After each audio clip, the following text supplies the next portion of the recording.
কোনো বিতর্ক নয়, সমালোচনাও উদ্দেশ্য নয়। তুলনা করা নিতান্তই বোকামি, কাউকে ছোট বা বড় করার প্রশ্নই নেই। তবু তো কিছু কথা থেকেই যাচ্ছে। দিনটা 12ই জানুয়ারি, স্বামী বিবেকানন্দের আবির্ভাব দিবস। স্বামীজির খ্যাতি বিশ্বজোড়া, তার ভক্ত সংখ্যাও অফুরান। সমাজে স্বামীজির প্রভাব অসীম। সে কারণেই কি আমরা ধীরে ধীরে বিস্মৃত হচ্ছি চট্টগ্রাম বিদ্রোহের মহানায়ক বিপ্লবী সূর্য সেনের ফাঁসি যে একই দিনে হয়েছিল? আমরা মনে রাখার চেষ্টাই করি না যে ব্রিটিশ ভারতের স্বাধীনতা সংগ্রামের উজ্জ্বল অধ্যায় চট্টগ্রাম বিদ্রোহের মহানায়ক বিপ্লবী সূর্য সেনের ফাঁসি হয়েছিল 1934 সালের এই 12ই জানুয়ারিতেই।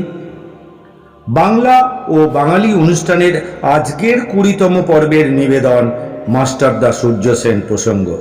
লিখেছেন বিশিষ্ট সাংবাদিক ও লেখক কনাদ দাশগুপ্ত। একজনের মৃত্যু হয়েছে 39 বছর বয়সে, অপরজন শহীদ হয়েছে 40 বছরে। প্রথমজন স্বামী বিবেকানন্দ, দ্বিতীয়জন মাস্টারদা সূর্য সেন।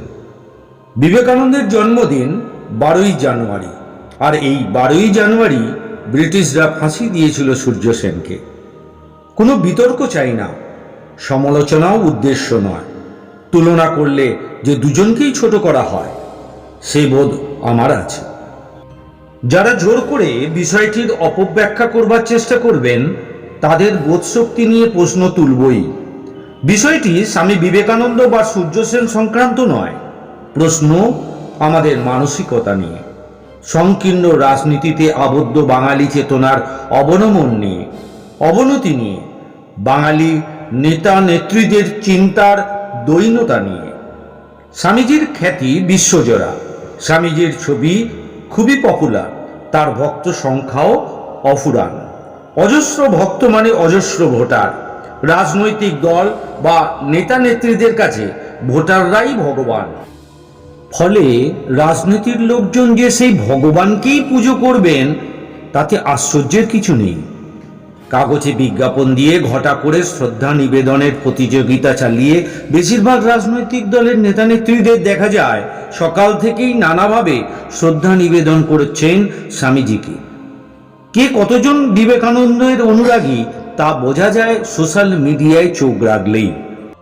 সেই তুলনায় রাজনীতিকদের দৃষ্টিতে সূর্য সেন একেবারেই অন্তজ। বিশ্ব বা দেশ তো দূরের কথা, কজন বাঙালি সূর্য সেনের নাম জানেন, তার স্বাধীনতা সংগ্রামের ইতিহাস জানেন তা বলা মুশকিল। কজনই বা দেখেছেন তার ছবি?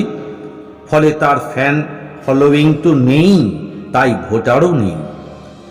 কোন দুঃখে এই যুগের রাজনীতিকরা তাকে মনে করবেন বা অন্তত একটা দিন তাকে স্মরণ করে তাদের মূল্যবান সময় নষ্ট করতে যাবেন? বর্তমান প্রজন্ম ধীরে ধীরে বিস্মৃত হচ্ছে চট্টগ্রাম বিদ্রোহের মহানায়ক বিপ্লবী সূর্য সেনের ফাঁসি হয়েছিল এই 12ই জানুয়ারিতে। আমরা মনে রাখার চেষ্টাই করিনি যে ব্রিটিশ ভারতের স্বাধীনতা সংগ্রামের উজ্জ্বল অধ্যায় চট্টগ্রাম বিদ্রোহের মহানায়ক বিপ্লবী সূর্য সেনের ফাঁসি হয়েছিল 1934 সালের এই 12ই জানুয়ারিতে। 1929 সালে সূর্য সেন ও তার সহযোগীরা নিজেদের বিপ্লবী দল ইন্ডিয়ান রিপাবলিকান আর্মি চট্টগ্রাম তৈরি করেন। আইরিশ বিপ্লবীদের অনুকরণে সূর্য সেনের এই দলও চেয়েছিল কিছু আকস্মিক অভ্যুত্থান। তিনি চেয়েছিলেন ভারতের পূর্ব দক্ষিণ প্রান্তের একটি ছোট্ট শহর চট্টগ্রামকে হঠাৎ আক্রমণ করে ব্রিটিশ সাম্রাজ্যবাদকে সাময়িকভাবে হলেও পর্যুদস্ত করে চট্টগ্রামকে স্বাধীন করা।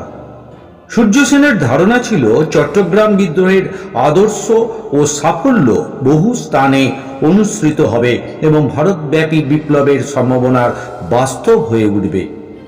মৃত্যু ভয় উপেক্ষা করে দেশের মুক্তির জন্য এবং জাতির বৃহত্তম অংশকে অনুপ্রাণিত করার জন্য সূর্য সেন ও তার দল গ্রহণ করেছিল এক মৃত্যুর কর্মসূচি। 1930 সালের 18ই এপ্রিল রিপাবলিকান আর্মির চট্টগ্রাম শাখা সাময়িকভাবে চট্টগ্রাম দখলও করে ফেলেছিল। দখল করেছিল টেলিফোন ভবন, পুলিশ ও অক্সিলিয়ারি ফোর্স অস্ত্রাগার।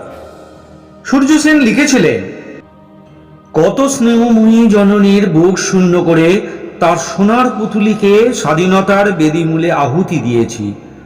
কতজনকে অন্তরীণে, কারাগারে, নির্বাসনে, দ্বীপান্তরে পাঠিয়েছি। ঘরে ঘরে হাহাকারের সৃষ্টি করেছি। দেশের ওপর গভর্নমেন্টের অত্যাচার, নির্যাতন টেনে এনেছি। এসবের দায়িত্ব থেকে নিজেকে বাদ দেই কি করে? এমন মানসিকতার নেতা বা নেত্রী আজ জাদুঘরেও মিলবে না। 1934 সালের 12ই জানুয়ারি তারকেশ্বর দস্তিদার ও সূর্য সেনের ফাঁসি হয়। ফাঁসির আগে শেষ বাণীতে মাস্টারদা লিখেছেন, মৃত্যু আমার দরজায় করাঘাত করছে, মন আমার অসীমের পানে ছুটে চলেছে। এই তো সাধনার সময়। বন্ধুরূপে মৃত্যুকে আলিঙ্গন করার প্রস্তুতির এই তো সময়।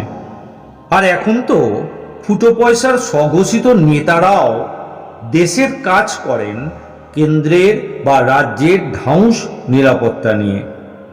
12ই জানুয়ারি 1934 সাল ব্রিটিশ সাম্রাজ্যবাদ নিষ্ঠুরভাবে সূর্য সেনকে খুন করেছিল। সূর্য সেন নিজ মাতৃভূমির মুক্তির জন্য মৃত্যুকে মুক্ত চিত্তে আলিঙ্গন করেছিলেন। ফাঁসি দিয়েও নিশ্চিত হতে পারেননি ব্রিটিশরা। ওদের ভয় ছিল ফাঁসিতেও যদি মৃত্যু না হয় সূর্য সেনের।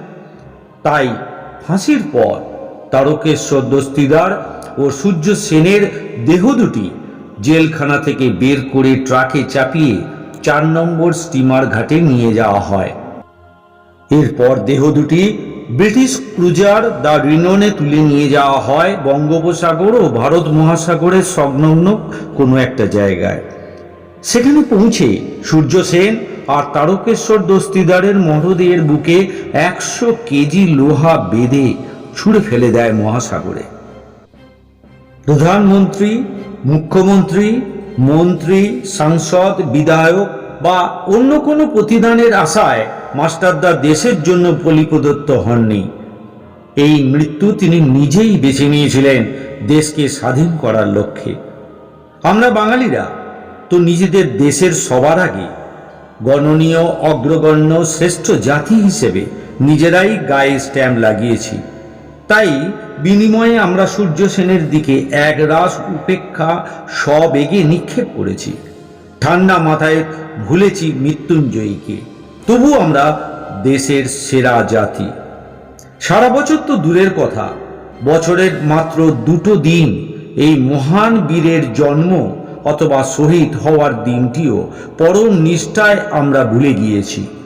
সরকার স্মরণ বা স্বীকৃত তো নেই।